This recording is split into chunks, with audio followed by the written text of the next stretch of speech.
ये कहानी एक छोटे से गांव की है जिसका नाम सुंजानपुर था। ये गांव एक सरसब्ज वादी में वाक़ था जहां हरी भरी फसलें, बुलंद और बाला पहाड़ और शफाफ नदियां थीं। गांव के लोग सादा जिंदगी गुजारते थे और उनकी जिंदगी का दारोमदार खेती बाड़ी और मवेशियों पर था। गांव के वस्त में एक बड़ा सा दरख्त था जिसे लोग बाबा दरख्त ओ कहते थे। ये दरख्त गांव वालों के लिए एक मुकद्दस अलामत था और हर बड़ा फैसला इसी दरख्त के नीचे बैठकर किया जाता था। एक दिन गांव में एक नई लड़की आई जिसका नाम महक था। महक एक शहर से आई थी और उसके वालिदैन का ताल्लुक सुंजानपुर से था, लेकिन वो कई साल पहले शहर मुंतकिल हो गए थे। महक को गांव की सादा जिंदगी बहुत पसंद आई, लेकिन वो यहाँ के रस्म और रिवाज से बिल्कुल वाकिफ नहीं थी। इसकी उम्र तकरीबन 16 साल थी और वो गांव के स्कूल में पढ़ाने आया था। महक को गांव के बच्चों से बहुत प्यार हो गया। वो उन्हें नई कहानियां सुनाती, उन्हें नए गीत सिखाती और उनके साथ खेलती। गांव के लोग भी इसे बहुत चाहने लगे। लेकिन गांव में एक लड़का था जिसका नाम राजू था।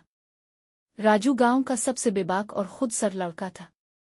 वो महक को पहली नज़र में ही पसंद कर गया था, लेकिन वो इसे बताने से डरता था। एक दिन राजू ने महक को गांव के करीब एक झरने के पास बुलाया। झरना गांव से कुछ दूर था, लेकिन वहां का मंजर बहुत दिलकश था। राजू ने महक को अपने दिल की बात बताई। महक ने इसकी बात सुनी, लेकिन इसने कहा कि वो अभी पढ़ाई और अपने काम पर तवज्जो देना चाहती है। राजू को ये जवाब सुनकर बहुत दुख हुआ, लेकिन इसने महक की बात मान ली।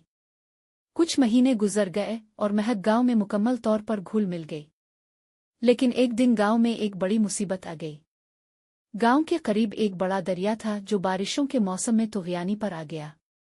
दरिया का पानी गांव में दाखिल होने लगा और लोगों की फसलें और घर डूबने लगे। गांव वाले बहुत परेशान हो गए। महक ने इस मुश्किल वक्त में गांव वालों की मदद की। इसने सबको इकट्ठा किया और दरिया के पानी को रोकने के लिए एक बंद बनाने का फैसला किया।